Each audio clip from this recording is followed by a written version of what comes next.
You know, my slogan with Powerwalls and with solar is that it does not cost, it pays. I only saw electric rates going up.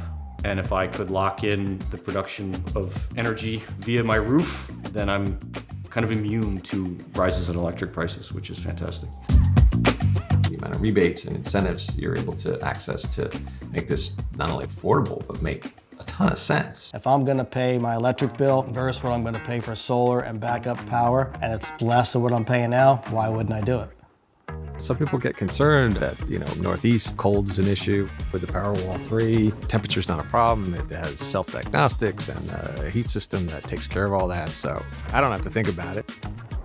In the fall, we get a lot of cloudy days, but you still get solar. You get more solar than what you're using. On average, I generated 21 kilowatt hours more than I used, meaning I sent that back to the grid on a daily basis over the course of the last month for a total of 645 kilowatt hours in excess energy production.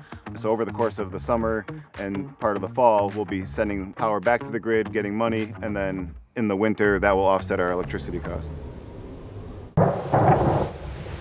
To be able to weather a storm or to operate off the grid, you can't do that without a backup power source like a Powerwall. If there's a storm approaching, I'll get a notification saying, we detect a storm in your area, we're charging, so you're ready. We really live our lives without thinking about it, and yes, we do look out and see a storm on the horizon and go, yeah, we're in good shape.